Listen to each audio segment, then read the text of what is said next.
Hello दोस्तों, नमस्ते भाई। कैसे हैं आप लोग?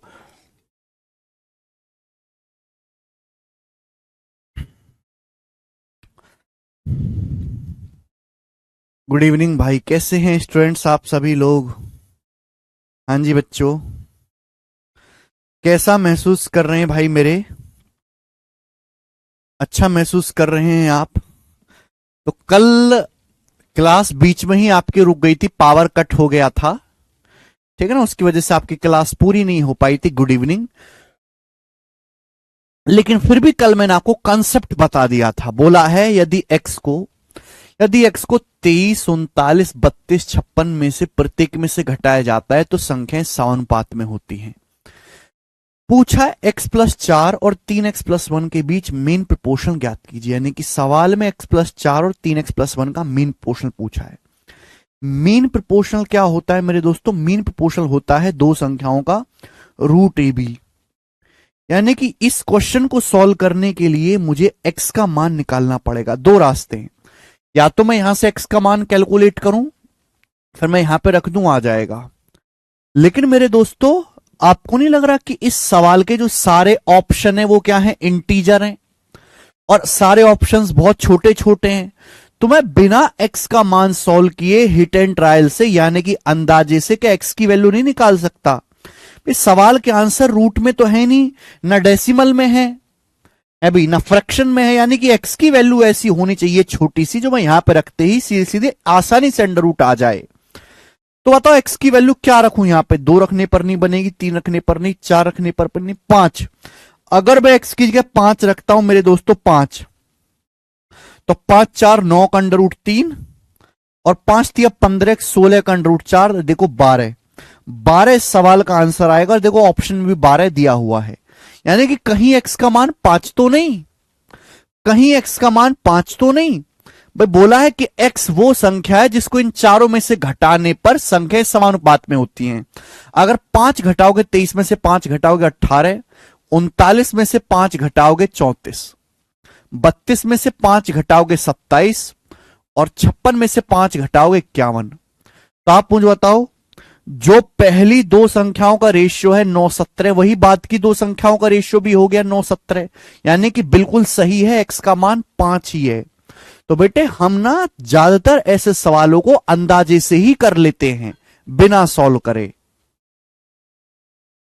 ये बात क्लियर हुई आप लोगों को? Good evening. क्या समझ नहीं आया? मैंने एक्स का मान दोस्तों निकाला ही नहीं। मैंने तो देख लिया कि भाई मुझे ये निकालना x+4 और 3x+1 का मीन प्रोपोर्शनल। सवाल के ऑप्शंस देखो, ऑप्शन कैसे हैं? इंटीजर है, पूर्णांक, और बहुत छोटे छोटे ऑप्शन है। इसका मतलब x का मान ऐसा होगा जो यहां पर रखते ही सीधा आसानी से अंडर रूट निकल जाए, है ना। बहुत बड़ी वैल्यू नहीं होगी, छोटी वैल्यू होगी। जब मैंने x की जगह रख रख के चेक किया, 3 रख के चेक किया नहीं बनी बात, 4 रख के चेक किया नहीं बनी बात, 5 रख के चेक किया तो 12 आ रहा है। और 5 अगर मैं इन चारों में से हर एक संख्या में घटाता हूं तो 18, 34 का रेशियो क्या होता है? 9:17। 27, 51 का रेशियो कितना होता है? 9:17। सेटिस्फाई भी कर रहा है। क्लियर है? चलिए, अब बच्चे अगर आप हिट एंड ट्रायल नहीं कर पा रहे तो एक्स का मान निकालोगे कैसे, वो मैंने आपको पढ़ा दिया है। बोला है एक्स को 23, 39, 32 और 56, 23, 39, 32 और 56 एक्स को प्रत्येक में से घटाने पर संख्याएं समानुपात में होती हैं। देखो, चाहे एक्स को प्रत्येक में घटाया जाए या जोड़ा जाए, या तो प्रत्येक में से घटाया जाए या जोड़ा जाए, कुछ भी बोले सेम ही आपके स्टेप्स रहेंगे कैलकुलेशन के। मैंने क्या सिखाया है कल की क्लास में? क्या सिखाया कि 23, 39 का डिफरेंस कितना है? 16। 32, 56 का डिफरेंस कितना है? 24। 32, 56 का डिफरेंस कितना है? 24। आप इनका रेशियो ले लीजिए। रेशियो कितना आएगा? रेशियो कितना आएगा? 8 दूनी 16, 8 तिया 24, 2:3। 2:3 आप बोलोगे हाँ सर, क्रॉस मल्टीप्लाई करो ऐसे। 23 तिया 69, 32 दूनी 64, तो 69 और 64, 23 तिया 69 और 32 दूनी 64, 69 और 64 का डिफरेंस 5। नीचे क्या आएगा बेटे? नीचे आएगा रेशियो का डिफरेंस। रेशियो का डिफरेंस नीचे आएगा 1। तो 5/1 यानी कि x का मान 5 आ गया। 5, x का मान 5 आ गया। ये सॉल्व भी करके मैंने आपको दिखा दिया। ठीक है, आगे चलते हैं। ये बताओ जल्दी से, एक और सवाल ऐसा ही। सवाल यह है कि यदि संख्याएं 20, 37, 54, 105 में से प्रत्येक में से x घटाया जाता है तो इस प्रकार प्राप्त संख्याएं समानुपात में होती हैं। 7x-5 और x+1 का मीन प्रोपोर्शन बताओ। सवाल में आपसे क्या पूछा है? सवाल में आपसे पूछा है 7x-5 और x+1 के बीच मीन प्रोपोर्शन बताइए। मीन प्रोपोर्शन क्या होता है? दो संख्याओं का √AB। 7x+5 और x+1 का मीन प्रोपोर्शनल आपसे पूछा गया है, यानी कि पहले मुझे x का मान निकालना पड़ेगा। बोला गया है कि इन चारों संख्याओं में से हर एक संख्या में से अगर x घटाया जाए तो जो संख्या प्राप्त होंगी वो सेम अनुपात में होंगी, प्रोपोर्शन में होंगी। तो या तो मैं x सॉल्व करूं, लेकिन बेटा क्या मैं x का मान बिना सॉल्व करे नहीं निकाल सकता? अंदाजे से, हिट एंड ट्रायल। तीसरी आंख खोलो, सवाल के ऑप्शंस देखो कितने छोटे छोटे हैं। सवाल के सारे ऑप्शंस इंटीजर हैं, पूर्णांक हैं। तो x की वैल्यू ऐसी होनी चाहिए जो मैं यहां पे रखूं और आसानी से मेरे दोस्तों इंटीजर आ जाए। क्या है ऐसी वैल्यू? 3 रखने पर नहीं आ रहा बेटे। अगर मैं x की जगह यहां पर 3 पुट करता हूं, देखो हो गया सेट। 7 21, 21 -5 16, 16 का √ 4 और 3 1 4, 4 का √ 2, देखो 4 दूनी 8 और 8 ऑप्शन में भी है, देखो ऑप्शन में भी है 8। और x की जगह अगर मैं 3 रखता हूं, हर एक संख्या में से 3 घटाओगे, 20 में से 3 घटाओगे 17, 37 में से 3 घटाओगे 34, रेशियो कितना आ गया 1 2। 54 में से 3 घटाओगे 51, 105 में से 3 घटाओगे 102, रेशियो कितना आएगा 102। तो जो पहली दो संख्याओं का रेशियो है 1:2, वही बात की दो संख्याओं का रेशियो आ गया। तो मैंने बिना सॉल्व किए ही बेटे x का मान निकाल लिया अंदाजे से। हमको x का मान सॉल्व करके निकालना आता है, पर जरूरी थोड़ा ना कि जो चीज सॉल्व करनी आती है वो सॉल्व भी करी जाए।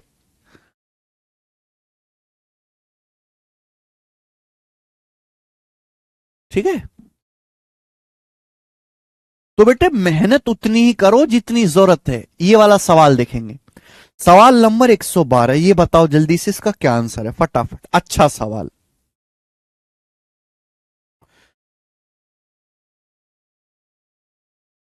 क्योंकि 3 रखने पर आसानी से अंडर रूट निकल रहा है बेटा, और ऑप्शन भी मैच हो रहा है।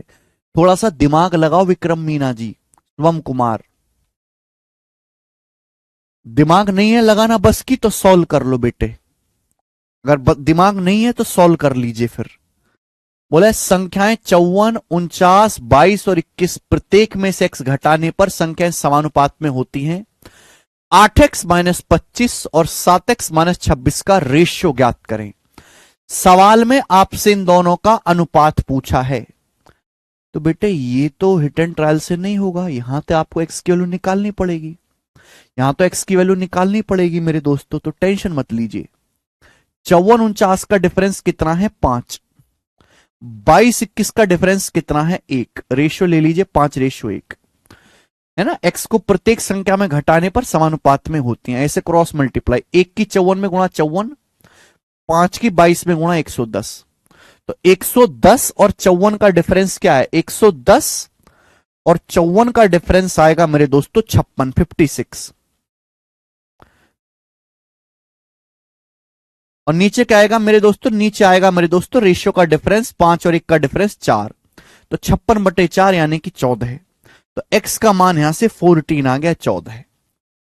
जब मैंने सॉल्व करके निकाला तो x का मान 14 आ गया। x का मान 14 आ गया। आपसे पूछा है 8x-25 और 7x-26 का रेशियो। x की जगह 14 रखोगे तो कितना आएगा 14 8 112, 14 8 112, 112 में से 25 घटाएंगे तो कितना आएगा 112 - 25 घटाएंगे 87 बटे 7x-26, 14 7 98, 98 में से 26 घटाएंगे 72, 72। ये किससे कट रहा है बेटा 3 से कट रहा है। 3 से काटेंगे 87 29 बार, 72 कटेगा 24 बार। तो 29:24 सवाल का आंसर है पहला ऑप्शन ठीक है, ए ऑप्शन करेक्ट है। समझ में आया? क्लियर है ना? तो इतनी जबरदस्त शॉर्ट ट्रिक है ये बेटे कि मात्र 5 सेकंड में आंसर निकाल के देती है, लेकिन दिमाग भी 5 सेकंड में करने लायक होना चाहिए। ये करके बताएंगे जल्दी से। एक और सवाल करके बता दो बेटे, इस सवाल का क्या आंसर है?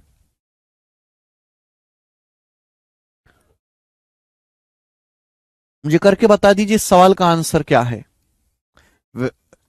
कॉन्ग्रेचुलेशन प्रशांत जी। सवाल नंबर 113। ऐसा ही सवाल है, खुद से ट्राई करना मेरे दोस्तों, ठीक है ना? इतने सारे सवाल मैंने आपको करा दिए, खुद से ट्राई करना, आगे चलेंगे। बताओ 114 नंबर बनाएंगे। दो क्वेश्चन और हैं, फिर ये टाइप समाप्त। 114 नंबर सवाल करिए बेटे। बेहतरीन प्रश्न है, बोला है यदि x को 19, 27, 38 और 57 में प्रत्येक से घटाया जाए तो प्राप्त संख्याएं समानुपात में होती हैं। 11x+2 का मान ज्ञात कीजिए।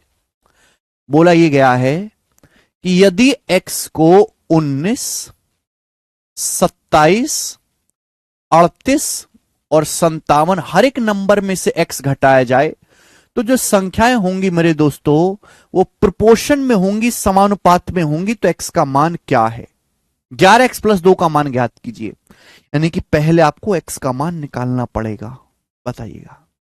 तो बेटा ये सवाल जरूरी नहीं कि x का मान हमेशा इंटीजर आए, इसलिए आपको ट्रिक तो याद करनी ही पड़ेगी बेटा, ट्रिक तो पता होनी ही चाहिए।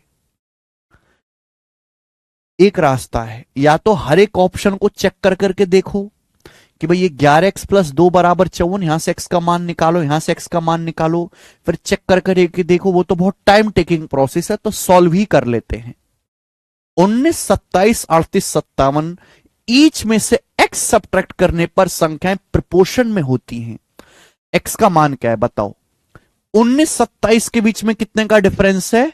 19, 27 के बीच में 8 का डिफरेंस है। 38, 57 के बीच में कितने का डिफरेंस है? 19 का डिफरेंस है, 19 का।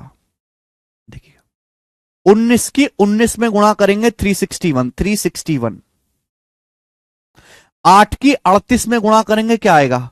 8 की 38 में गुणा करेंगे तो 240 और 64, 240 हो जाएगा और 64 हो जाएगा, 304, 304 इनका डिफरेंस। नीचे क्या आएगा? नीचे आएगा रेशियो का डिफरेंस। रेशियो का डिफरेंस आएगा भी 8 और 19 का डिफरेंस है ना, रेशियो का डिफरेंस। तो 361 में से 304 घटाएंगे, 57/11, 57/11। तो एक्स का मान यहां से 57/11 आएगा।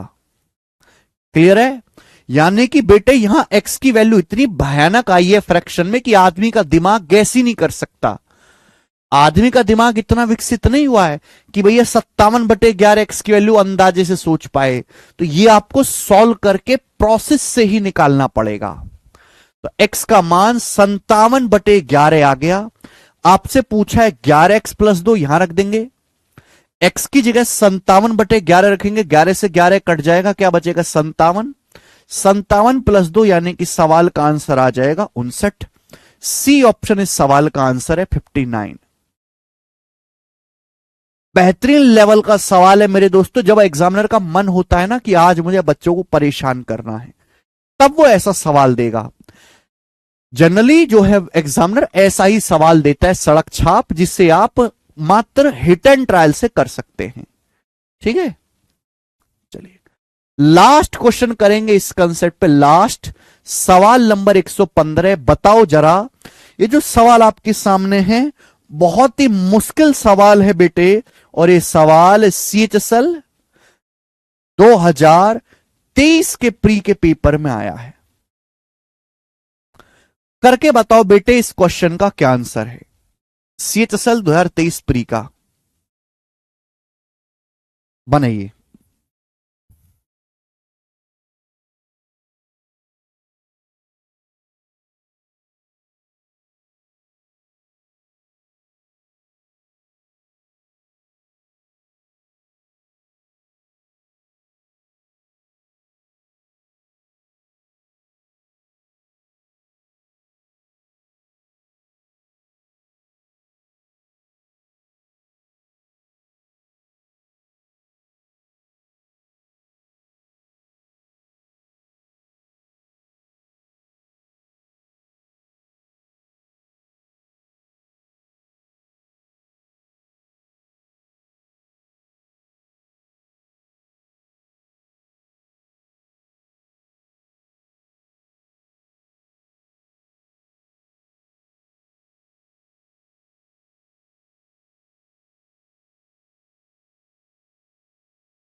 28, 24। अच्छा जी, तुक्का मत मारो बेटा, तुक्के से सवाल ठीक हो जाए इतने जो है वो नहीं हो आप। बोला है जब पी को प्रत्येक संख्या 8, 6, 2 और 9 में से घटाया जाता है तो संख्याएं समानुपात में होती हैं। 3p-6 9p-4 के बीच का मध्य अनुपात ज्ञात कीजिए। ऑप्शन को देखते ही अंदाजा लग रहा है कि यहां p का मान फ्रैक्शन में होगा। देखिए संख्याएं बहुत बड़ी बड़ी तो है नहीं। चलिए, बोला है जब p को प्रत्येक संख्या में से घटाया जाता है 8, 6, 2 और 9 में से। p को 8 में से घटाओगे तो 8 माइनस पी हो जाएगा। 6 में से p घटाओगे तो 6 माइनस पी हो जाएगा। अभी 2 में से p घटाओगे तो 2 माइनस पी हो जाएगा। 9 में से p घटाओगे तो 9 माइनस पी हो जाएगा। बेसिकली मुझे यहां से सॉल्व करके तो p का मान निकालना है। इस सवाल में एक परेशानी है, वो परेशानी किसी ने नहीं गौर करी। ठीक है ना बच्चों ने पढ़ा ना टीचर्स ने पढ़ाया। वेरी गुड संजय मेहरा जी। प्रत्येक संख्या में से p घटाने पर वो समानुपात में हैं। अगर आप गौर से देखो, मैं ट्रिक क्या लगा रहा हूं, मैं यही ट्रिक लगा रहा हूं कि अगर ये दोनों फ्रैक्शन सेम है, अगर मैं डिफरेंस को सेम बना लूं तो अंश आपस में इक्वल हो जाएगा, हर आपस में इक्वल हो जाएगा डिफरेंस को। देखिए यहां कितने का डिफरेंस है, 8 माइनस पी में से 6 माइनस पी घटाएंगे, 2 का डिफरेंस है, 2 का। यहां कितने का डिफरेंस है, 2 माइनस पी में से 9 माइनस पी घटाएंगे तो यहां कितने का डिफरेंस है, यहां डिफरेंस है -7 का। ये चीज गौर करने वाली है कि यहां 8 और 6 के बीच में 2 का गैप है और 2 और 9 के बीच में -7 का गैप है, -7 का। ठीक है बेटे, 8 में से 6 घटाएंगे कितने का, 2 का अंतर है। 2 माइनस पी में से 9 माइनस पी घटाएंगे, -7 का अंतर है। तो मुझे 2 और -7 को सेम बनाना है। 2 -7 को सेम बनाने के लिए, डिफरेंस को सेम बनाने के लिए यहां तो -7 से गुणा कर देंगे, यहां -7 से गुणा कर दीजिए, यहां 2 से गुणा कर दीजिए, यहां 2 से गुणा कर दीजिए। अगर ऐसा है तो देखो अंश अंश आपस में इक्वल हो गया, हर हर इक्वल हो गया। ठीक है ना, मैं केवल अंश से ही चीजों को सॉल्व कर लूंगा। तो कितना आ जाएगा, माइनस का 7 अट्टे 56, माइनस माइनस प्लस 7p बराबर 2 दूनी 4 -2p। इधर आएगा 7p प्लस 2 -2p 9p हो जाएगा, -56 उधर जाएगा, 4 + 56 60। तो p का मान आएगा जी 60/9 यानी कि 20/3। तो यहां से p का मान 20/3 आया है। क्लियर है। और इस सवाल को वो बच्चा कर ही नहीं सकता जिसको डिटेल कंसेप्ट ना आता हो, कर ही नहीं सकता वो। और ऐसे 2 सवाल एग्जाम में आए, 2 सवाल मैंने एक करवाया है। ठीक है ना, मतलब जिसकी शिफ्ट में सवाल आया होगा, जिसको डिटेल जानकारी नहीं है, जो चिलगूजे से सवाल करता है केवल, वो कर ही नहीं पाएगा। और एक सवाल छोड़ने का मतलब आज के टाइम पे 2 नंबर है। और आपको पता है 1 नंबर की गैप में ना सैकड़ों बच्चे आते हैं, 1 नंबर के गैप में सैकड़ों बच्चे, क्योंकि कंपटीशन इतना ज्यादा है, पेपर देने वाले इतने ज्यादा हैं। ठीक है, वहां भी कर सकते हैं रोशन कुमार जी ऐसा, वहां भी कर सकते हैं रोशन कुमार जी ऐसा। देखो यहां कोई परेशानी नहीं थी। 19 में 27 घटाओगे -8, 38 में से 57 घटाओगे -19। तो रेशियो जो है ना वो 8:19 ही है। तो यहां ऐसा कोई प्रॉब्लम नहीं था। प्रॉब्लम यहीं पे थी मेरे दोस्तों, एक जगह डिफरेंस पॉजिटिव है, एक जगह निगेटिव है। क्लियर है, इसलिए हमने इस तरकीब लगाई। पी का मान 20/3 आया है। आपसे पूछा है कि इन दोनों का मीन प्रोपोर्शनल ज्ञात करें, तो मीन प्रोपोर्शनल का आएगा, पी की जगह 20/3 रख दोगे तो 20/3 गुणा 3 20, 20 में से 6 घटाएंगे 14। पी की जगह 20/3 रखोगे, 20/3 का 9 गुना 60, 60 -4 56, 14 गुणा 56 आएगा मेरे दोस्तों 784 का √28। 28 इस सवाल का आंसर है, बी ऑप्शन। समझने वाले समझ गए। और इसी के साथ एक टाइप खत्म होता है। ठीक है, इसी के साथ एक टाइप समाप्त होता है। अगला टाइप आपके सामने, अगला टाइप आएगा बेटे। और इस टाइप पर बच्चे में आपको ध्यान सुनेगा, 1 2 3 4 5 6 7 8 9 10 11 12 13 14, इस टाइप पर मैं आपको यहां पर 18 क्वेश्चंस करवाऊंगा। ठीक है जी, आधी से ज्यादा शीट हो चुकी है मेरे प्यारे भाई, चलेगा। अगला टाइप, ध्यान से सुनिएगा मेरे दोस्तों, अगला टाइप, अगला टाइप है मेरे प्यारे भाई, दो कंसेप्ट आपको समझने हैं, दो कंसेप्ट। पहला कंसेप्ट है डायरेक्टली प्रोपोर्शनल और दूसरा इनवर्सली प्रोपोर्शनल। देखो ये जो टाइप है, अगर आप आज से 3 साल पहले के पेपर देखोगे, 3 साल पहले के पेपर, तो 2020 से पहले के पेपर देखोगे तो ये इस टाइप का एक भी सवाल आपको कहीं देखने को नहीं मिलेगा। लेकिन 2020 के बाद से शायद ही कोई ऐसा एग्जाम हो, चाहे एमटीएस ले लें, सीपीयू ले लें, सीएचएसएल ले लें, हर एक एग्जाम में इस टाइप का सवाल देखने को मिलेगा। पिछले 3-4 साल में ही ये टाइप फेमस हुआ है। पहले ये टाइप केवल सीडीएस के एग्जाम में पूछा जाता था, लेकिन आज एसएससी में भी आ रहा है। दो कंसेप्ट आपको समझने हैं, बचपन से आप सब सुनते आ रहे होंगे, डायरेक्टली प्रोपोर्शनल, इनवर्सली प्रोपोर्शनल। पहला कंसेप्ट, अगर कहीं ये लिखा होता है A is directly proportional to B, क्या मतलब है बेटा इसका? A is directly proportional to B.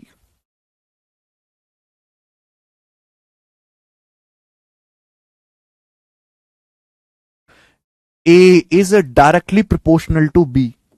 Directly proportional को हिंदी में कहते हैं सीधे अनुक्रमानुपाती, सीधे अनुक्रमानुपाती।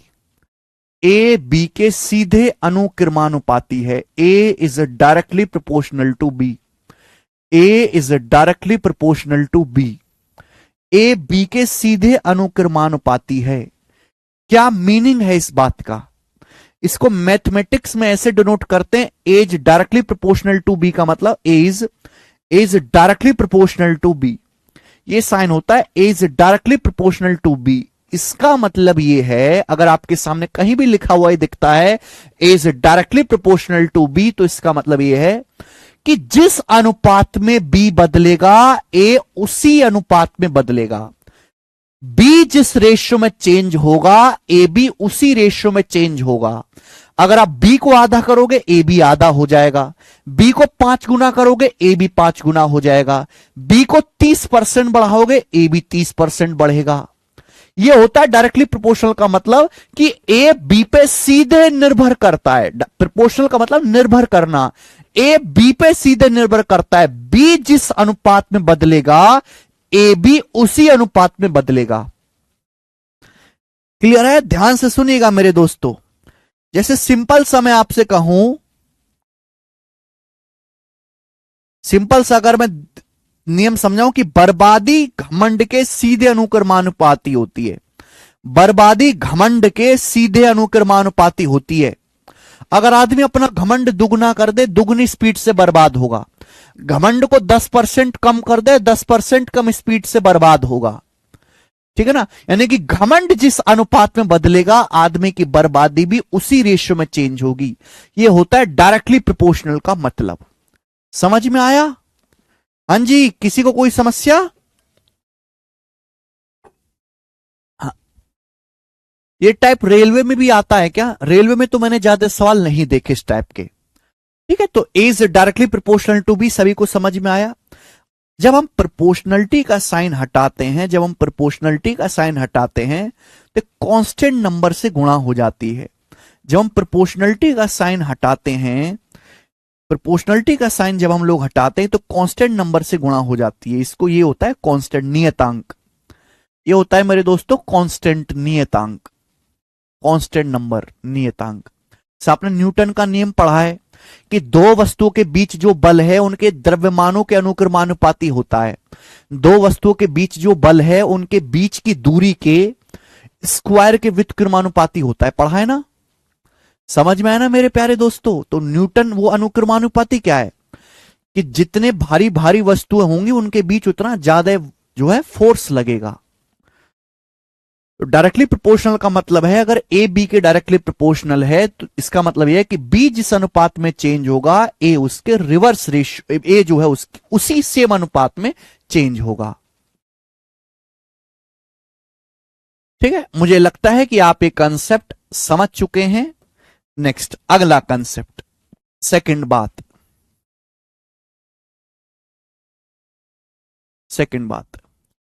अब इनवर्सली प्रोपोर्शनल का क्या मतलब है? A is inversely proportional to B, A is inversely proportional to B, is inversely proportional to B. A is inversely proportional to B, क्या मतलब है मेरे दोस्तों इस बात का? सॉरी, इनवर्सली प्रोपोर्शनल का मतलब है व्युत्क्रमानुपाती। इनवर्सली प्रोपोर्शनल का क्या मतलब है? व्युत्क्रमानुपाती। व्युत्क्रमानुपाती, इनवर्सली प्रोपोर्शनल का मतलब क्या है मेरे दोस्तों? व्युत्क्रमानुपाती हिंदी में। A is inversely proportional to B, A B के व्युत्क्रमानुपाती है। इस स्टेटमेंट को मैथमेटिक्स में कैसे डिनोट करते हैं? ऐसे, A is inversely proportional to B. इसका मीनिंग ये हुआ, ए बी के व्युत्क्रमानुपाती, इसका मीनिंग ये हुआ कि बी जिस अनुपात में चेंज होगा, ए उसके रिवर्स रेशियो में चेंज होगा। बी जिस अनुपात में चेंज होगा, ए उसके रिवर्स रेशियो में चेंज होगा।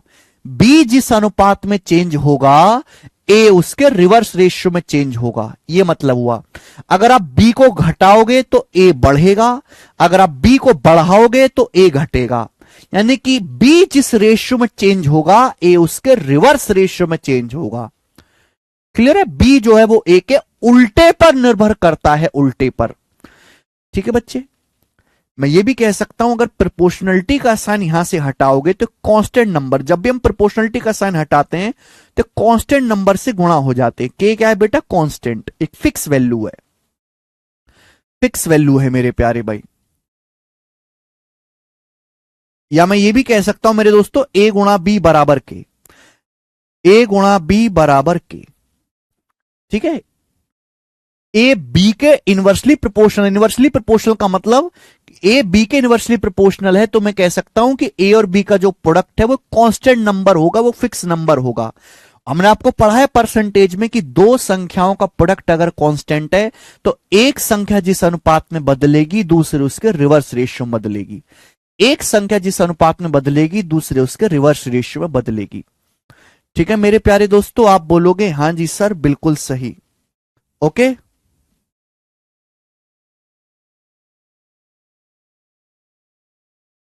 जैसे मेरे दोस्तों मैं आपको एग्जांपल से समझाता हूं।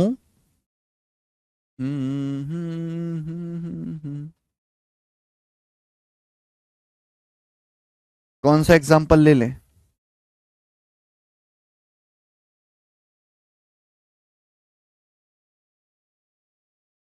एग्जाम्पल की क्या जरूरत है, यही समझ लो, है ना, कोई जरूरत नहीं एग्जाम्पल की। ठीक है सर, थोड़ा फास्ट पढ़ाएं, इसको कॉमर्स वाले भी जानते हैं। प्रद्युमन चौरसिया कह रहे हैं, वाह बेटे चौरसिया जी, मान लिया कि आप जानते हैं, पर हमारे देश में ऐसे भी बच्चे पढ़ते हैं, इस बैच में ऐसे भी बालक हैं जिनको एबीसीडी भी नहीं आती है बेटा।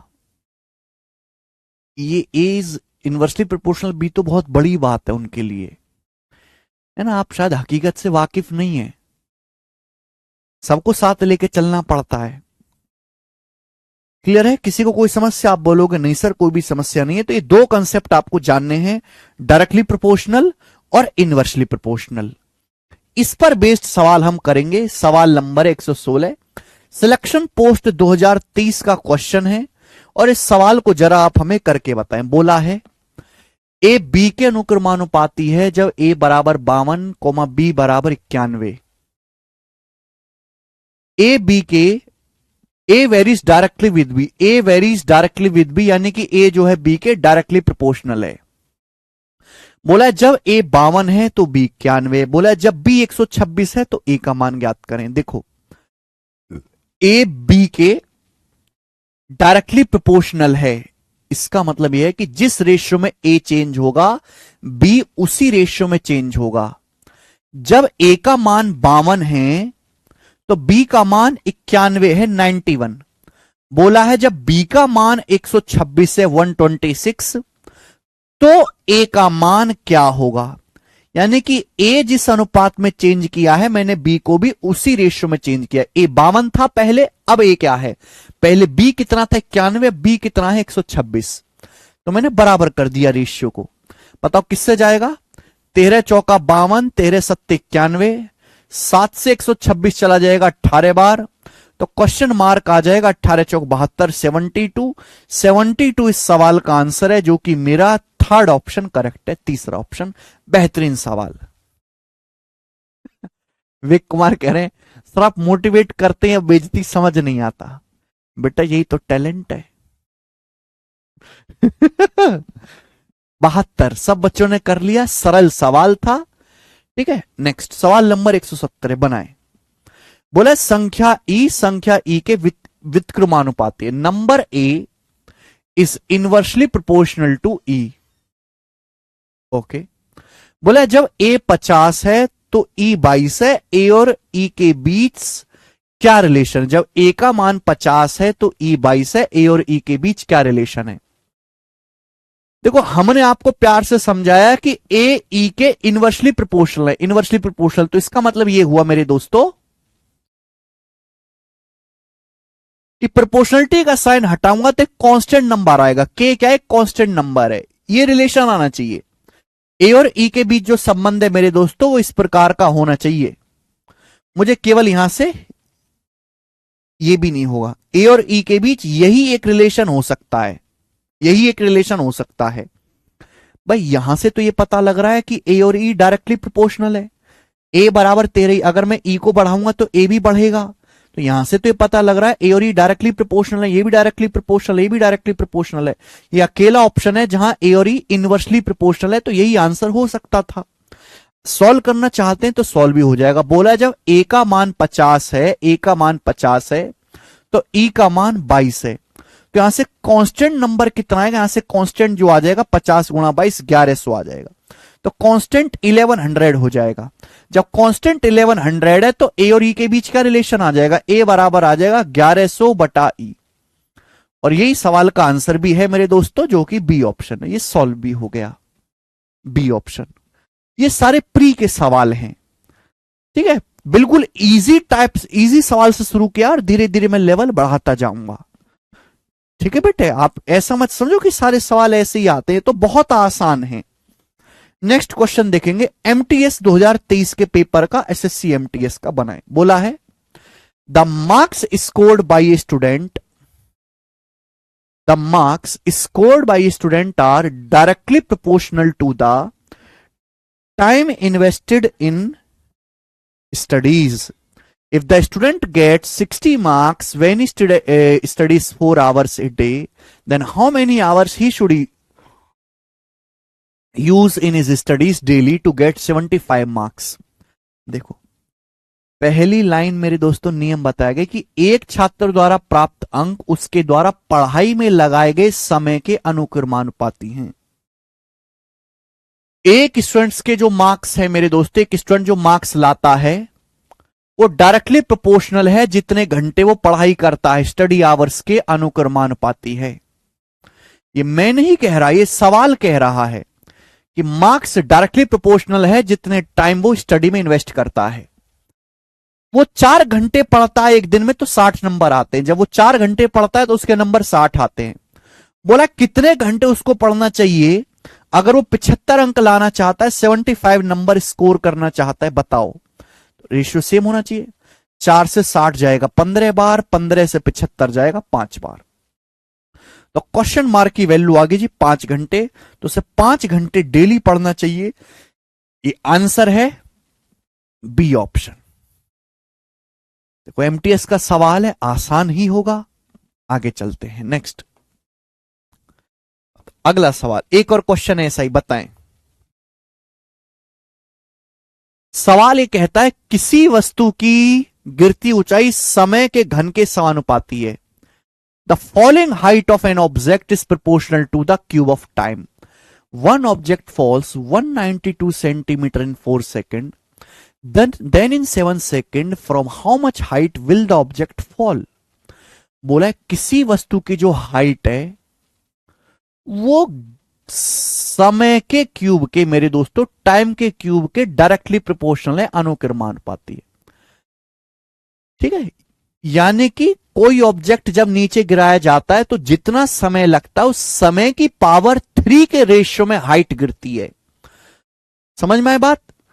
एक वस्तु की जो गिरती ऊंचाई है वो टाइम के क्यूब के समय के घन के समानुपाती है।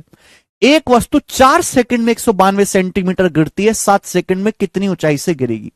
4 सेकंड मतलब 4 का क्यूब 64, 64 4 का क्यूब 64 में कितना गुणा? 192। तो आपसे पूछा 7 सेकंड में कितनी ऊंचाई से गिरेगी 7 सेकंड में, तो 7 का क्यूब 343 हो जाएगा, 343। हाइट का रेशियो और टाइम के क्यूब का रेशियो बराबर होना चाहिए।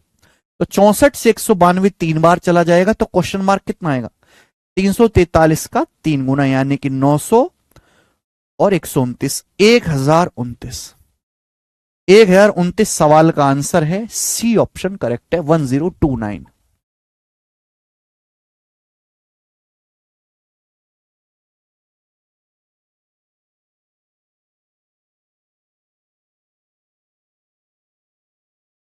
ठीक है बेटे बात। 119 नंबर सवाल एमटीएस का सवाल है, ये भी आगे चलेंगे, ये बताएं। सवाल नंबर है 120, करो बेटा। 120 नंबर प्रश्न, जल्दी से बताओ इस सवाल का क्या ठीक उत्तर बनेगा। चाहिए बेटा हमें आंसर, करिए।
डी करेंगे, ए करेंगे, क्या करेंगे सवाल?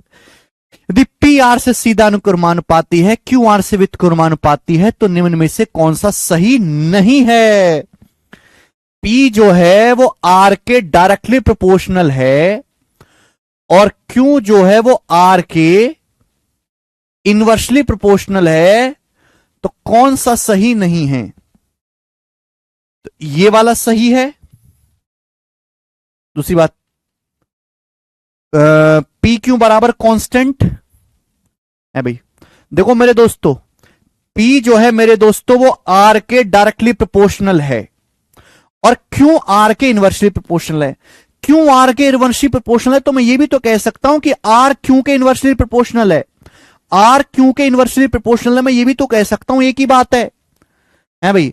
तो पी आर के डायरेक्टली प्रोपोर्शनल है, आर क्यू के इनवर्सली प्रोपोर्शनल है, इसका मतलब ये होगा कि पी जो है वो क्यू के इनवर्सली प्रोपोर्शनल हो गया, तो पी क्यू बराबर कांस्टेंट होगा, ये भी करेक्ट है मेरे प्यारे भाई। पी क्यू का जो रेशियो होगा, अगर मैं यहां से पी बटा क्यू निकालूं तो पी बटा क्यू क्या आएगा? देखो ये वाला गलत है मेरे दोस्त, ये वाला स्टेटमेंट गलत है, सी वाला भी सही है। आप कहोगे सर सी वाला कैसे सही है भाई? सी वाला भी सही है ना, ये भी सही कर दिया मैंने, ये भी सही कर दिया। अगर मैं पी से क्यू का रेशियो लू, इन दोनों को डिवाइड करूं तो क्या आएगा बेटा? आर को जब मैं 1/r से भाग दूंगा, आर को जब मैं आर को 1/r से भाग दूंगा तो आर स्क्वायर हो जाएगा, यानी कि ये वाला स्टेटमेंट भी सही है। तो यानी कि केवल ये गलत हो जाएगा, बाकी तीनों सही हैं। ठीक है, तो अच्छा सवाल है मेरे प्यारे भाई, ये सीपीओ के पेपर का सवाल था, सीपीओ का। आगे चलेंगे, सवाल नंबर है, बहुत तेजी से आगे चल रहे हैं हम। क्वेश्चन है स्टूडेंट अब आपके सामने यहां पर 121। एक और सवाल सीपीओ के ही पेपर का बनाएं, सीपीओ के पेपर का एक और सवाल बना दें। बताओ जल्दी से इसका क्या आंसर होगा बेटे, बनाएं।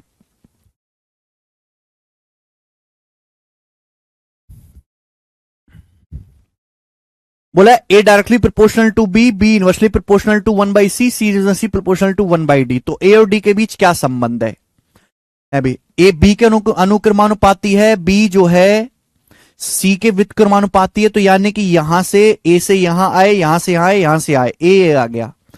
और सी किसके प्रोपोर्शनल है? डी के, यानी कि जो सी का रेशियो होगा वही डी का रेशियो होगा, यानी कि ए इनवर्सली प्रोपोर्शनल हो गया डी के, ये आंसर है। ए डी के इनवर्सली प्रोपोर्शनल हो गया, आंसर है बेटे ये वाला, सी ऑप्शन यहां से आंसर हो जाएगा। बेहतरीन सवाल है, पता नहीं आप लोग ए ऑप्शन कैसे बता रहे हैं, सी ऑप्शन इस सवाल का उत्तर हो जाएगा मेरे दोस्तों। सरल सवाल था ये। आगे चलेंगे स्टूडेंट, सवाल नंबर करेंगे यहां से 122, ये बताएंगे। एक और शानदार सवाल आपके सामने एमटीएस 2023 के पेपर का, एमटीएस 2023 के पेपर का बताएं। एमटीएस के पेपर में ऐसे 2 सवाल और आए थे, मैंने केवल एक ही सवाल लिया है।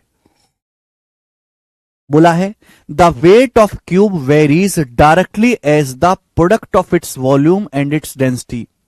बोला है एक क्यूब का जो वेट है, बोला है एक क्यूब का जो वेट है वो सीधा इसके वॉल्यूम और डेंसिटी के डायरेक्टली प्रोपोर्शनल है। ऐसा मैं नहीं कह रहा, सवाल में बोला गया है एक घन का वजन, वजन मतलब W, एक घन का वजन उसके आयतन और उसके घनत्व के गुणनफल के अनुसार बदलता है। क्यूब का जो वेट है वो उसके वॉल्यूम और डेंसिटी, डी मतलब डेंसिटी के प्रोडक्ट के डायरेक्टली प्रोपोर्शनल है। बोला 2 क्यूब हैं, पहले क्यूब और दूसरे क्यूब के डेंसिटी का रेशियो 27:16 है, पहले घन और दूसरे घन के घनत्व का अनुपात 27:16 है।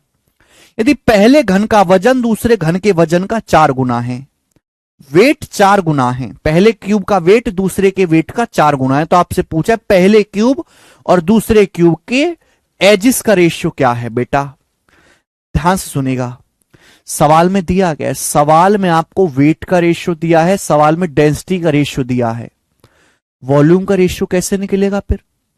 अगर मैं वेट के रेशियो को डेंसिटी के रेशियो से भाग दूंगा तो वॉल्यूम का रेशियो आ जाएगा कि नहीं? भाई आपके पास 2 क्यूब है, मान लिया फर्स्ट और सेकंड, आपके पास 2 क्यूब है, फर्स्ट और सेकंड 2 क्यूब है। सवाल में बोला है कि पहले घन का वजन दूसरे के वजन का 4 गुना है, पहले घन का वजन दूसरे के वजन का 4 गुना है, यानी कि दूसरे का वजन अगर 1 है तो पहले का वजन 4 गुना है 4। आगे क्या बोला है? बोला है पहले घन का और दूसरे घन के घनत्व का रेशियो 27-16 है। घनत्व मतलब डेंसिटी, घनत्व मतलब डेंसिटी। तो पहले और दूसरे के डेंसिटी का रेशियो 27-16 है। तो जब मैं इन दोनों को भाग दूंगा तो वॉल्यूम का रेशियो आ जाएगा। वजन के रेशियो को डेंसिटी के रेशियो से भाग देंगे तो दोनों क्यूब के वॉल्यूम का रेशियो आ जाएगा। क्या आ जाएगा? दो रेशियो को डिवाइड करने का तरीका क्या? Cross multiply. 16 चौका 64, 27 एकम 27, 64 रेशियो 27 आ गया। ये दोनों क्यूब्स के दोनों घनों के वॉल्यूम का रेशियो आ गया। लेकिन सवाल में आपसे पूछा है दोनों के किनारों का, दोनों की एजेस का रेशियो। आप जानते किसी भी अगर किसी क्यूब की एज ए है तो क्यूब का जो वॉल्यूम होता है वो साइड का क्यूब होता है। घन का जो आयतन होता है वो साइड का क्यूब होता है। अगर वॉल्यूम का रेशियो 64-27 है, आपको एज का रेशियो निकालना है तो क्यूब रूट लेना पड़ेगा कि वॉल्यूम जो होता है वो क्यूब की एज का या क्यूब की साइड का क्यूब होता है। वॉल्यूम बराबर ए क्यूब। तो 64 का क्यूब रूट 4, 27 का क्यूब रूट 3। तो क्यूब की एजिस का रेशियो 4:3 होगा। आंसर डी ऑप्शन है। गजब का सवाल।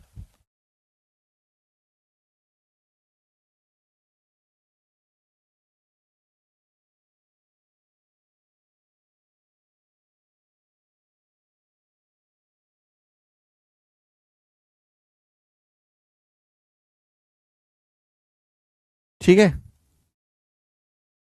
समझ में आई बात? 4-3। अच्छा सवाल है, और भी सवाल आपको मिल जाएंगे। बट देखो प्रीवियस में एमटीएस में खूब सवाल आ रखे हैं ऐसे ही।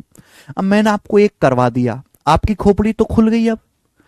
ठीक है, अब आपको बाकी करने की जरूरत नहीं है। प्रैक्टिस उतना ही करो जहां तक आपकी जो है विजन रुक रहा है। जैसे ही आपको कंसेप्ट क्लियर हो गया, बस आपको प्रैक्टिस भी रोक देनी है। हर एक टाइप टच होना चाहिए, छूटना कुछ भी नहीं चाहिए। 4:1 कैसे आया? सवाल में दिया हुआ बेटा। सवाल पढ़ा करो जरा ढंग से। सवाल नहीं पढ़ोगे तो ऐसी बरगले हुए सवाल पूछोगे आप। ये देखो क्या दे रखा बेटे सवाल में। पहले घन का वजन दूसरे घन के वजन का 4 गुना है। दिया नहीं है? पहले घन का वजन दूसरे का 4 गुना है। दूसरे का 1 है तो पहले का 4 है। नेक्स्ट सवाल नंबर है बेटे आपके सामने 123। बनाएंगे इस सवाल का क्या आंसर है बताओ। बेहतरीन क्वेश्चन बोला है। P varies inversely as square of Q। P जो है मेरे दोस्तों वो Q के स्क्वायर के इनवर्सली प्रोपोर्शनल है। P जो है वो Q के स्क्वायर के इनवर्सली प्रोपोर्शनल है। Q के स्क्वायर के इनवर्सली प्रोपोर्शनल है। जब Q 2.4 है तो P 1.5 है बोला है। जब P 6 है तो Q क्या होगा? P जो है मेरे दोस्तों वो Q के स्क्वायर के इनवर्सली प्रोपोर्शनल है। देखो यहां से एक बात समझने वाली है। इसका मतलब ये हुआ कि P का जो अनुपात होगा वो Q के स्क्वायर के रिवर्स रेशियो में होगा। अगर सपोज P की दो क्वांटिटी है, P की दो वैल्यू है P1 और P2, P की दो क्वांटिटी है P1 और P2, तो ये जो रेशियो होगा वो Q के स्क्वायर के रेशियो का रिवर्स होगा। है भाई Q का रिवर्स Q2/Q1 और इसका स्क्वायर। ये चीज मेरे दोस्तों यहां से बनती है। समझ में आई मेरे दोस्तों?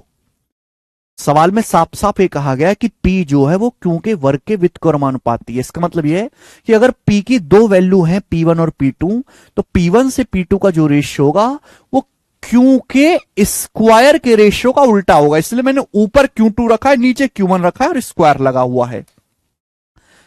सवाल में बोला है कि पहले P 1.5 था अब P 6। पहले P का मान कितना था? 1.5।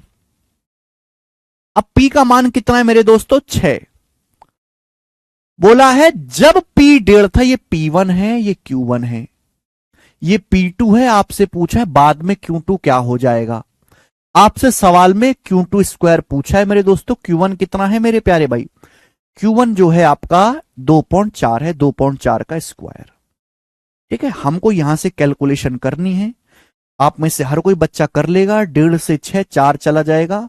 अंडरूट लेंगे तो 1/2 बराबर अंडर रूट लेंगे तो Q2 बटे 2.4, तो 2.4 का आधा यानी कि 1.2, तो 1.2 इस सवाल का आंसर हो जाएगा 1.2। मुझे लगता है बी ऑप्शन एकदम सही बनता है, बी। बेहतरीन क्वेश्चन है मेरे प्यारे भाई, हर बच्चा इसको समझ पाया है। आगे चलेंगे। ये सवाल था 123, हम सवाल लेंगे 124। ये बनाओ जल्दी से।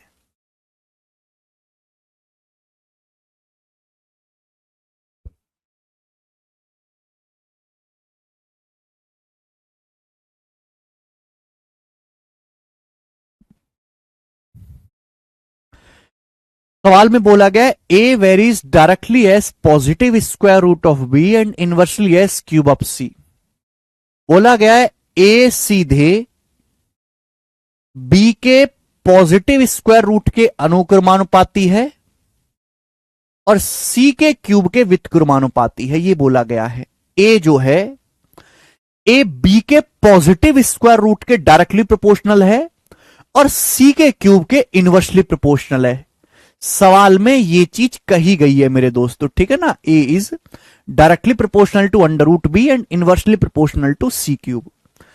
अब देखो सवाल में बोला है कि जब ए 15 है, बी 27 है तो सी 2 है ना। जब ए 15 है, बी 27 है तो सी 2 है। बोला है बी का मान ज्ञात कीजिए जब ए 9 है, सी 2 है। बी का मान ज्ञात कीजिए जब ए 9 है, सी 2 है। ये सवाल लास्ट ईयर 2022 का है मेरे दोस्तों, प्री का। सारे सवाल प्रीवियस ईयर है, एक भी सवाल मैंने नहीं बनाया नया। जितने भी सवाल मैं आपको करा रहा हूं 20 के 20, हर मैं अलग सवाल करा रहा हूं, हर अलग अलग सवाल। ऑलरेडी ये सारे के सारे क्वेश्चन प्रीवियस ईयर के पूछे गए हैं। अगर आप देखो दोनों ही केस में सी का मान सेम है। सी का मान पहले भी 2 था, सी का मान अब भी 2 है। सी का मान पहले भी 2 था, अब भी 2 है, यानी कि सी की वैल्यू तो कोई जरूरत ही नहीं है ना। सी के मान पे डिपेंड ही नहीं करेगा बेटा, सी तो दोनों ही केसेस में सेम है। तो केवल यही लगाएंगे कि ए जो है वो बी के अंडर रूट के डायरेक्टली प्रोपोर्शनल है। पहले ए कितना था, 15, अब ए कितना आएगा, 9। जब ए 15 था तो बी क्या था बेटे, जब ए 15 था तो बी था 27। बोले अब बी का मान क्या आएगा, अब बी का मान क्या होगा, ये आपसे पूछा गया है, ठीक है ना। सी की लेने की जरूरत ही नहीं कि सी दोनों केसेस में सेम है, तो सी के चक्कर में अपना जो है दिमाग खराब ना करें। दोनों तरफ से स्क्वायर करेंगे। देखो 15/9 क्या आएगा, 5/3। 3 पंजे 15, 3 3 आ जाएगा 25/9। 25/9 बराबर 27/बी। तो बी का मान आ जाएगा मेरे प्यारे भी, क्रॉस मल्टीप्लाई, बी का मान आ जाएगा 27 निम्मा 243/25। तो 243/25 बी का मान है। क्लियर है, बी ऑप्शन। अच्छा सवाल है, बेहतरीन क्वेश्चन है। आगे चलेंगे बेटे। सवाल नंबर लेंगे आपके सामने 125 नंबर। ये बताओ जी इस सवाल का क्या आंसर है। 125 में आपसे पूछूंगा, ये बताओ जल्दी, ये बताओ पहले। 126 बताओ, 126।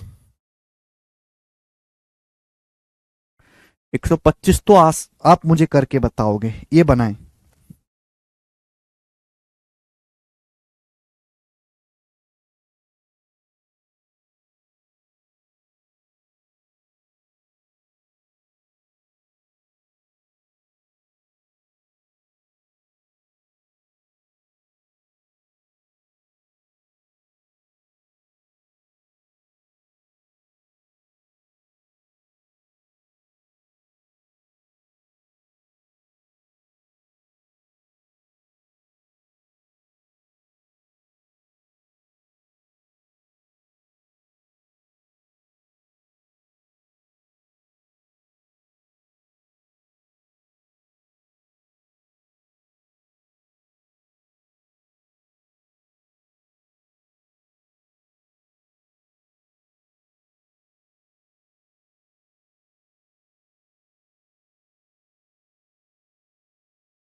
बनाए। सवाल को देख के कतई घबराए ना। बोला आर सीधे एस के रूप में बदलता है और टी के विपरीत होता है। R varies directly as S and inversely as T. R जो है वो एस के डायरेक्टली प्रोपोर्शनल है और टी के इनवर्सली प्रोपोर्शनल है। आर 2/3 है, टी 5/7 है, एस 4/21 है। सवाल बोला है कि जब आर का मान 2/3 है तो टी 5/7 है, एस 4/21 है। तो बोला है अगला केस, दूसरा केस है कि एस का मान ज्ञात करो जब आर 3/4 है, टी 1/9 है। देखो यहां से मुझे क्या पता लगता है कि अगर आर की दो वैल्यू है R1 R2, आर की दो वैल्यू अगर R1 R2 है तो एस के तो डायरेक्टली प्रोपोर्शनल है S1/S2, लेकिन टी के इनवर्सली प्रोपोर्शनल है। तो टी का जो रेशियो आएगा वो T1 T2 ना होकर उल्टा होगा, T2/T1, T2/T1। ये हुआ मेरे दोस्तों।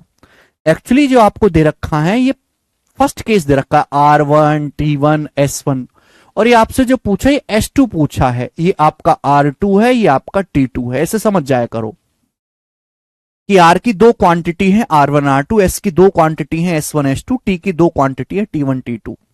हमें केवल यहां पर वैल्यू रखनी होती है और आंसर आ जाता है। R1 का मान पहले क्या था 2/3, अब कितना है 3/4 R2 की वैल्यू बटे S1/S2। S1 कितना था पहले भाई साहब 4/21। अब S2 जो है वो कितना आपको निकालना है इंटू T2। T2 कितना है मेरे दोस्तों 1/9 अपॉन T1 कितना है मेरे दोस्तों 5/7। बात समझ में आई? आप बोलोगे हाँ सर थोड़ा थोड़ा कोशिश कर रहे हैं। देखो 4 दूनी 8 और 3 तिया 9, ये आ जाएगा 8/9। 8/9 ये ऊपर जाएगा तो 7 ऊपर जाएगा, नीचे 45, 7/45, 7/45। ठीक है, ये हो जाएगा इंटू 7/45। बोलो कोई प्रॉब्लम तकलीफ समस्या इसमें? नहीं। तो बताइएगा मेरे प्यारे बच्चों काट कूट के क्या आएगा? बस काट कूटी तो करनी है। 7×3 = 21, 4 से 8 दो बार चला जाएगा अभी, और 9 से 45 5 बार चला जाएगा। ठीक है, तो S2 बराबर आ जाएगा भाई, दो नीचे, 2×3 = 6, 5×30, 1/30। 1/30 सवाल का आंसर है बी ऑप्शन 1/30। सिंपल क्वेश्चन है, जस्ट कैलकुलेशन है और कुछ नहीं। जस्ट कैलकुलेशन ही कैलकुलेशन है और कुछ भी नहीं है। ठीक है, तो यही वाला सवाल है जो पेपर में आजकल सबसे ज्यादा ट्रेंडिंग है। पहले नहीं था, आजकल है। ये बताएं। सवाल है बेटा 127, ये करेंगे 127। बताइए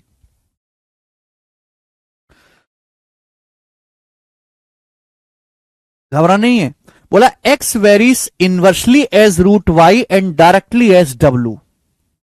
सवाल के अनुसार ये कहा गया है कि x जो है वो y के अंडर रूट के डायरेक्टली प्रोपोर्शनल है और W के इनवर्सली प्रोपोर्शनल है, ये कहा गया है। ठीक है ना। बोला है जब x 8 है तो W 5 है, y 20.25 है। जब x 18 है, W 3 है, तो y का मान क्या होगा? तो बेटा यहां से मैं क्या लिख सकता हूं? यहां से मैं ये लिख सकता हूं कि अगर x की दो क्वांटिटी x1 और x2 हैं तो क्या होगा? y के तो डायरेक्टली प्रोपोर्शनल होगा, √y1/y2 आएगा, रूट में है। लेकिन W का रेशियो रिवर्स आएगा, W2/W1।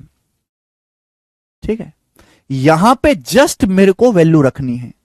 x का मान पहले 8 था, अब x का मान 18 हो गया। पहले x का मान 8 था, अब 18 हो गया, बराबर y1। पहले y1 का मान 20.25 था, अब निकालना है। पहले y1 का मान कितना था 20.25, तो 20.25 का रूट क्या आएगा?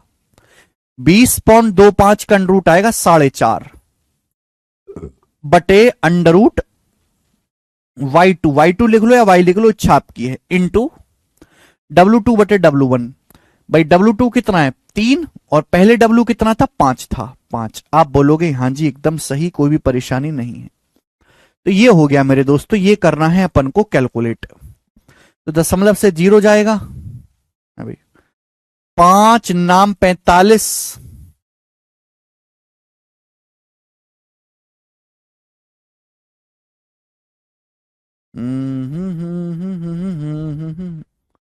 x1/x2 8/18 दशमलव से 0, और ये 40/9। कुछ तो गड़बड़ है दया। x 8 है, x रूट वाई के विपरीत है, सीधे सॉरी मैंने उल्टा लिख दिया। सॉरी बच्चे, तभी तो कहें ये कट कैसे नहीं रहा, ये मैंने उल्टा लिख दिया। x varies inversely as root Y and directly as W. x W के डायरेक्टली अनुक्रमानुपाती है और y के इनवर्सली है। x रूट वाई के इनवर्सली प्रोपोर्शनल है और w के डायरेक्टली प्रोपोर्शनल है, मैंने उल्टा लिख दिया। चलिए कोई बात नहीं, x का मान पहले 8 था, अब 18 है, बराबर w, w के डायरेक्टली प्रोपोर्शनल है, w का मान पहले 5 था, अब 3 है, इंटू y का रेशियो रिवर्स हो जाएगा, √y2/y1, y2/y1 कितना है 20.25, 20.25 ये आएगा। उल्टा लिख दिया मैंने, सॉरी। 20.25 का अंडर रूट क्या आएगा 4.5, 20.25 का अंडर रूट क्या आ जाएगा जी 4.5, क्योंकि 45 का स्क्वायर 2025 होता है। 4.5 से आपका 18 4 बार कटेगा, 4 से 8 आपका 2 बार कटेगा, 3 की यहां गुणा होगी, 2 तिया 6, 6 को 5 से भाग देंगे 1.2, तो 1.2 बराबर आएगा √y2, स्क्वायर करेंगे तो आ जाएगा 1.44, तो 1.44 y की सेकंड क्वांटिटी होगी जो आपसे पूछी है, ए ऑप्शन 1.44। तो जस्ट सिंपल कैलकुलेशन है, मुझे लगता है आप में से हर कोई बच्चा कर लेगा। ऐसे ही मैंने बीच में क्वेश्चन छोड़ा है 125 नंबर, सवाल नंबर 125, खुद से ट्राई करना मेरे दोस्तों, सवाल को ऐसा ही है, ठीक है ना, खुद से ट्राई करना मेरे प्यारे भाई, क्वेश्चन नंबर 125 को ऐसा ही है, कोई परेशानी है नहीं सवाल में, ठीक है बच्चे।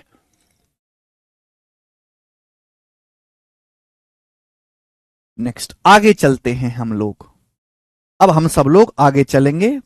सवाल नंबर होगा आपके सामने यहां पर 128, ये बताएंगे 128 नंबर प्रश्न करो।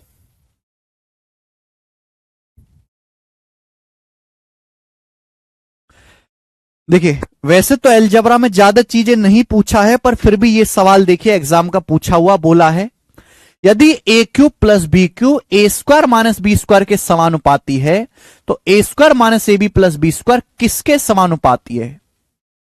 समानुपाती का मतलब समान रेशियो बोला है। सवाल में यह बोला गया है कि A cube plus B cube, A cube plus B cube A square minus B square के डायरेक्टली प्रोपोर्शनल है। तो आपसे पूछा है A square minus A B plus B square, A square minus A B plus B square किसके proportional है, ये आपसे पूछा गया। तो बेटा रेशियो सेम होना चाहिए, this ratio should be same. A cube plus B cube A square minus B square के अनुक्रमानुपाती है, तो A square minus A B plus B square किसके समानुपाती, भाग दे देंगे। आप बताओ, A cube plus B cube को A square minus A B plus B square से भाग देंगे, फॉर्मूला है अलजेब्रा का। A cube plus B cube को अगर A square minus A B plus B square से भाग दिया जाए तो ए प्लस बी आता है। तो ऐसे क्वेश्चन मार्क क्या आएगा, ए स्क्वायर माइनस बी स्क्वायर को अगर आप ए स्क्वायर माइनस बी स्क्वायर को ए प्लस बी से भाग देंगे तो ए माइनस बी, ए माइनस बी सवाल का आंसर है पहला ऑप्शन ए माइनस बी। ठीक है, ये नॉर्मल क्वेश्चन है, ज्यादा नहीं बनाए गए अलजेब्रा के सवाल, लेकिन आप इस चीज के लिए तैयार रहिए कि अलजेब्रा के फॉर्मूले पर भी बहुत सारे सवाल प्रोपोर्शनलिटी में बनाए जा सकते हैं। कंसेप्ट क्लियर है, किसी बच्चे का फॉर्मूला याद है तो उन सवालों को कर लेगा। ठीक है, मैं तो एक ही करवा रहा हूं। आगे चलेंगे, सवाल नंबर है स्टूडेंट 129, ये बताएंगे 129। अब यहां से मिसलेनियस सवाल है, यहां से इस कंसेप्ट पर मिसलेनियस सवाल है, करके बताओ। जैसे ये वाला सवाल नंबर 129 करके बताएं, गजब का क्वेश्चन।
A option.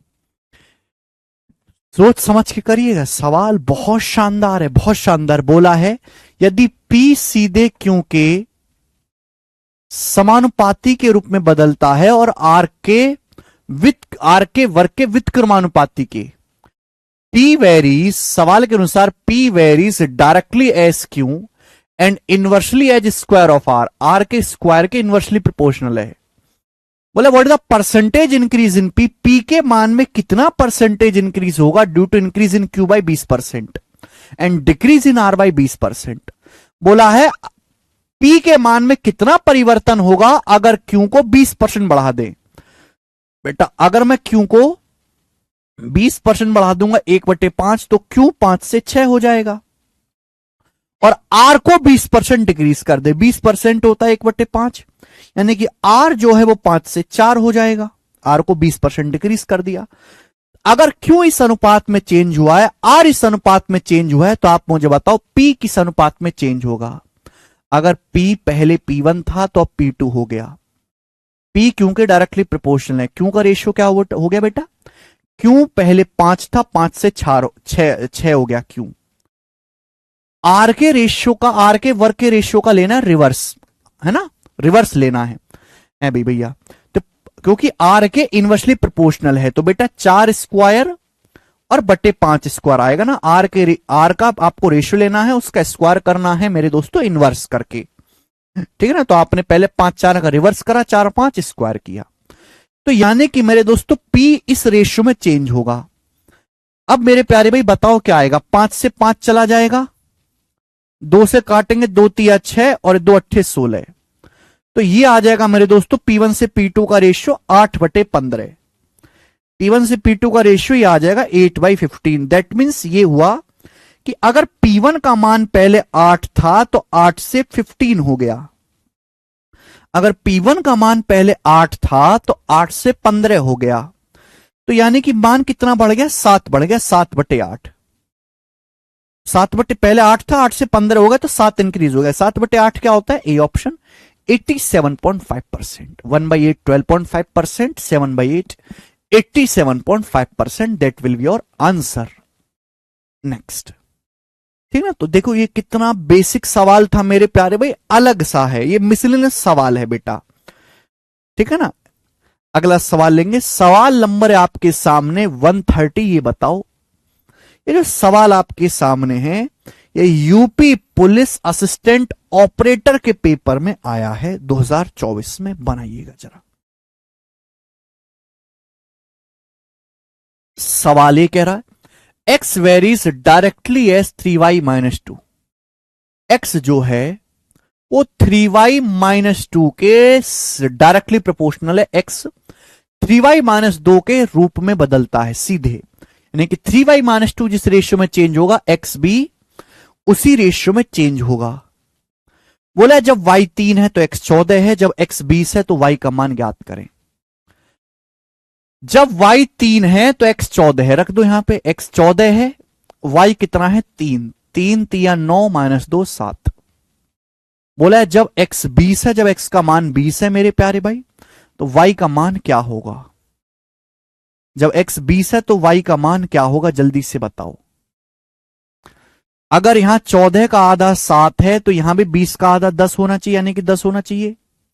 तो y की वैल्यू जो आएगी 10 + 2 12/3 4, y की वैल्यू 4 आ जाएगी। आंसर है ए ऑप्शन 4।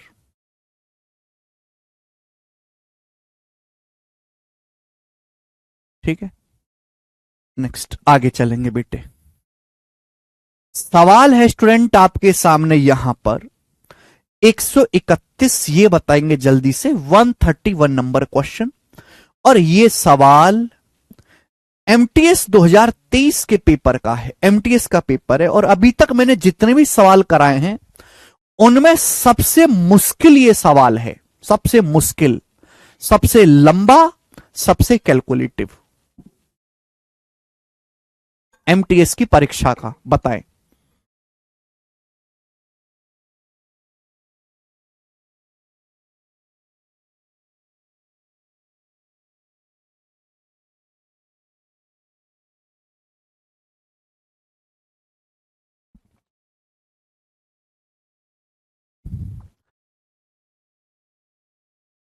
ठीक है, जितने भी मैंने आपको सवाल कराए स्टेप पे, उनमें सबसे मुश्किल ये सवाल है। सवाल बेसिक एमटीएस में आया है, लेकिन ये सीजीएल मेंस से, सीजीएल मेंस के लेवल की चीजें उससे भी कहीं ऊपर की। करें पहली लाइन, y x प्लस 3 के अनुक्रमानुपाती है और y बराबर 8 तो x बराबर 1। पहली लाइन कि y x प्लस 3 के अनुक्रमानुपाती है, जब y 8 है तो x 1 है। सेकंड क्वेश्चन, सेकंड लाइन कि बोला x z के इनवर्सली प्रोपोर्शनल है, जब x बराबर 2 तो z बराबर 6। y और z के बीच संबंध ज्ञात कीजिए। y z के बीच संबंध निकालना है, यानी कि x को गायब करना है।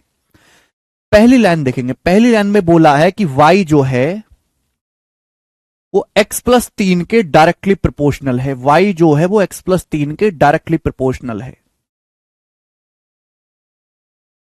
दूसरा ये बोला है, अच्छा पहला ही सॉल्व करते हैं पहले। y x प्लस 3 के डायरेक्टली प्रोपोर्शनल है, जब y 8 है तो x 1 है। अगर यहां प्रोपोर्शनलिटी का साइन हटाऊंगा, प्रोपोर्शनलिटी का साइन हटाऊंगा तो एक कांस्टेंट नंबर आ जाएगा के, एक कांस्टेंट वैल्यू आ जाएगी के। बोला है जब y 8 है तो x 1 है। अब मैं अगर y की जगह 8 रखता हूं तो x कितना आएगा, x आ जाएगा जी। y की जगह 8 रखूंगा तो x 1 है, 1 प्लस 3 4। तो यहां से k का मान क्या आ गया, 2 आ गया, k का मान 2 आ गया। आगे बेटे, जब मुझे k का मान 2 आ गया, मैं k की वैल्यू यहां रख सकता हूं, मैं k की वैल्यू यहां रख सकता हूं। एक k की वैल्यू मैं यहां रखूंगा तो y बराबर आ गया 2 इंटू एक्स प्लस 3। ये y और x के बीच रिलेशन आ गया, ठीक है ना। ये y बराबर 8 x बराबर 1 दिया ही इसलिए था कि आप ये पता लगा पाओ कि y और x में रिलेशन क्या है, ठीक है ना। अब दूसरा केस देखो, दूसरा केस ये बोला है x z के इनवर्सली प्रोपोर्शनल है, x जो है वो z के इनवर्सली प्रोपोर्शनल है, व्युत्क्रमानुपाती है। अब आप बताओ, प्रोपोर्शनलिटी का साइन हटाऊंगा तो कांस्टेंट नंबर आ जाएगा, कांस्टेंट नंबर आ जाएगा। सपोज k डैश मान लो, कांस्टेंट नंबर आ जाएगा, ये कांस्टेंट नंबर आ जाएगा। आप बोलोगे हाँ सर, क्या बोला है कि जब x 2 है तो z 6, जब x का मान 2 है, जब x का मान 2 है तो यहां से z 6 है। तो बेसिकली यहां से k डैश कितना आ गया बेटे, 12, 2 छिक्का 12, ये आ गया।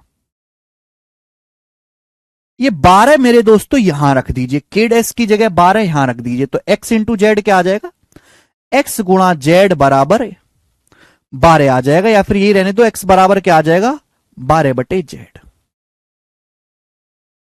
तो ये एक्स जेड के बीच रिलेशन आ गया, ये एक्स वाई के बीच रिलेशन आ गया। आपसे पूछा वाई और जेड के बीच रिलेशन, वाई और जेड में संबंध आपसे पूछा गया है, तो मुझे एक्स गायब करना है।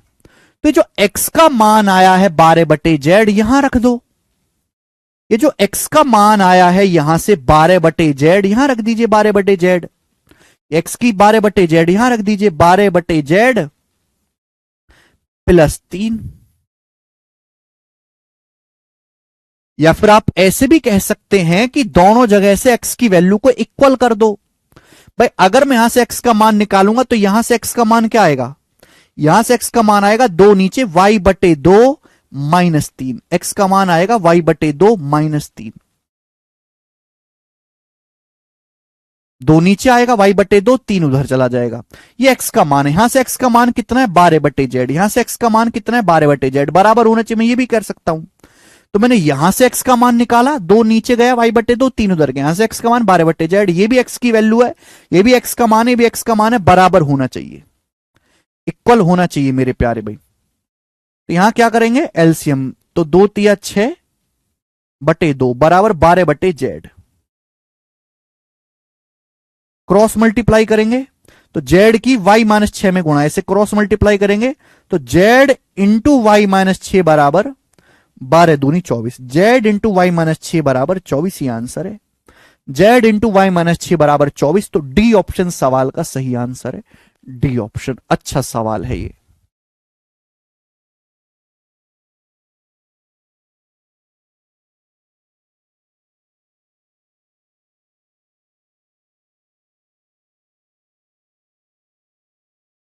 ए ऑप्शन नहीं है रोशन कुमार जी, डी ऑप्शन है आंसर, डी।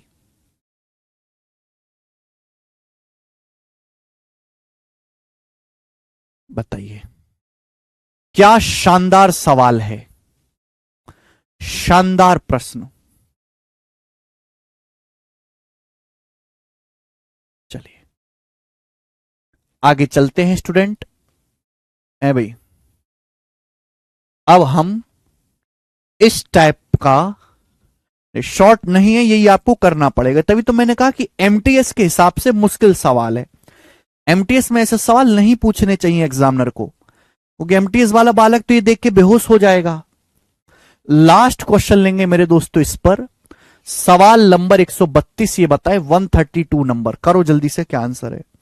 सवाल सीजीएल 2023 के पेपर में आया है, सीजीएल 2023 के पेपर में। बहुत ही भयानक सवाल है, लास्ट क्वेश्चन है इस टाइप का, लास्ट बताओ। नहीं रुक जाओ, टाइप खत्म कर लेते हैं ना, ये टाइप खत्म कर लेते हैं, लास्ट क्वेश्चन है ना इस टाइप का, फिर कल से नया टाइप शुरू करूंगा ना। बताएं, सवाल नहीं है, पूरा निबंध है, 1 2 3 4 5 6 7 लाइन का ये सवाल है बेटे। कंप्यूटर स्क्रीन पाया होगा तो देख के इतना बड़ा लगा होगा कि बच्चे ने बिना पढ़े ही सवाल छोड़ दिया होगा, क्या तेरी ऐसी मैं ना कर रहा, बाढ़ में गई नौकरी, ठीक है ना। लेकिन अगर इस सवाल को करने बैठो तो सवाल सॉल्व हो जाएगा, बट थोड़ी सी कैलकुलेशन ज्यादा है, कैलकुलेटिव सवाल है, भयंकर क्वेश्चन, मस्त सवाल। सवाल एक्चुअली में मैथ का है ही नहीं, सवाल है फिजिक्स का। जिन बच्चों की फिजिक्स अच्छी है ना, उनको ये सवाल बहुत इजी लगेगा। पढ़ना शुरू करते हैं। 132 नंबर बोला है, the force needed to keep a car from skidding on a curve varies directly with the weight of car. देखो, जब कार किसी मोड़ पे मुड़ती है तो उसको फिसलने से बचाने के लिए एक फोर्स लगता है, तो वो जो फोर्स है मेरे प्यारे भाई, वो कार के वेट के डायरेक्टली प्रोपोर्शनल है, कार के वेट के डायरेक्टली प्रोपोर्शनल है, and the square of its speed, और कार की स्पीड के स्क्वायर के प्रोपोर्शनल है, and inversely with the radius of the curve, और जिस मोड़ पे कार मुड़ रही है उसकी रेडियस के इनवर्सली प्रोपोर्शनल है। सपोज मोड़ की जो रेडियस है आर है, उसकी रेडियस के इनवर्सली प्रोपोर्शनल है, ये सवाल में कहा गया है। मैं एक बार हिंदी में पढ़ देता हूं, सवाल क्या कह रहा है। एक कार को किसी मोड़ पर फिसलने से बचाने के लिए जो बल लगता है वो कार के वजन के अनुक्रमानुपाती है, उसकी स्पीड के वर्ग के अनुक्रमानुपाती है, और रेडियस के व्युत्क्रमानुपाती है ना। जो आपका मोड़ है, जो वक्र है, उसकी रेडियस के व्युत्क्रमानुपाती है। सवाल में अब ये बोला गया है कि मान लीजिए 35 मील प्रति घंटा की स्पीड से यात्रा कर रही 2750 पाउंड की कार को 550 फीट त्रिज्या के मोड़ पर फिसलने से बचने के लिए 6125 पाउंड फोर्स की आवश्यकता होती है। एक कार की स्पीड है, ध्यान से सुनेगा, एक कार की स्पीड है 35 मील पर आवर, कार का वजन है 2750 पाउंड, रेडियस है जिस मोड़ पे वो मोड़ रही है 550 फीट, और जो फोर्स लग रहा है वो 6125 फीट का पाउंड बल का लग रहा है, 6125 पाउंड का फोर्स लग रहा है। बोला 50 मील पर आवर की स्पीड से चल रही एक कार को, 3600 पाउंड की कार है, कार का वेट है 3600 पाउंड, 750 फीट रेडियस के मोड़ पर फिसलने से बचने के लिए कितना पाउंड बल चाहिए, बताओ। हो गया ना, हो गया ना बेटे, वैल्यू रखनी है केवल आपको। पहले कितने का फोर्स लग रहा था, पहले फोर्स लग रहा था 6125 का पाउंड फोर्स। सवाल बोला बताओ अब कितना पाउंड फोर्स लगेगा, वेट बताओ, कार का वेट किस रेशियो में है। पहले कार का वेट 2750 पाउंड था, अब 3600 पाउंड है। पहले कार का वेट 2750 पाउंड था, अब 3600 पाउंड है, 3600 पाउंड है, इनटू स्पीड के रेशियो का स्क्वायर। पहले कार की स्पीड 35 थी, अब 50 है। पहले कार की स्पीड 35 मील आवर थी, अब 50 मील पर आवर है, इसका क्या हो जाएगा स्क्वायर, इनटू अब मेरे दोस्तों रेडियस के रेशियो का क्या लेना है, रिवर्स। रेडियस के रेशियो का रिवर्स। पहले रेडियस कितनी थी 550, अब 750। तो ये 750 बटे 550 आएगा, 750 बटे 550, 750 बटे 550। बेटे मेरे को ये कैलकुलेशन करनी है।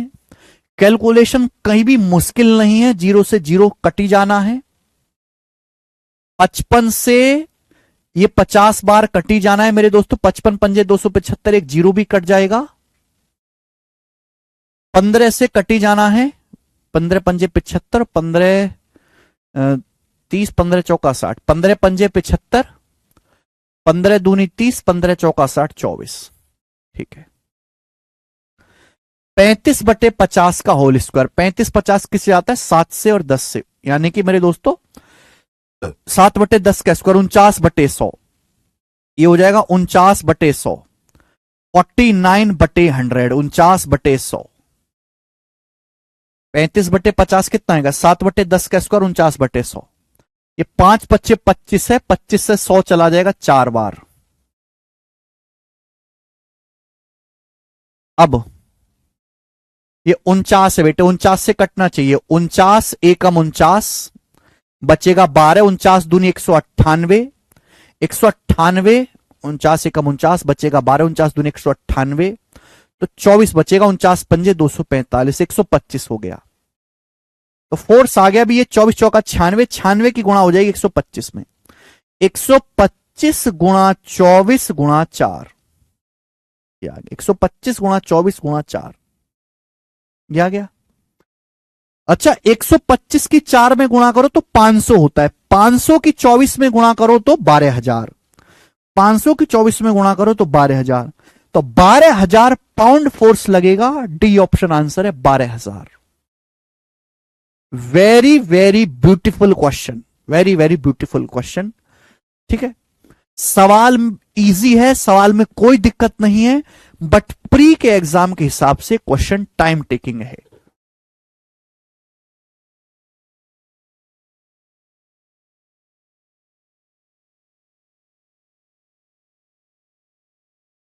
उनचास बटे 100 कैसे सर, बेटा ये था 35 बटे 100, पहले स्पीड 35 थी अब 50 थी, तो 35 बटे 50 क्या होता है, 5 सत्ते 35, 5 दूसरा 50, 7 बटे 10 का स्क्वायर क्या करेंगे, 49 बटे 100 ही तो आएगा। ठीक है, इसी के साथ ये वाला टाइप समाप्त होता है मेरे प्यारे भाई। क्लास खत्म, बाकी करते हैं कल इसके आगे। बाय।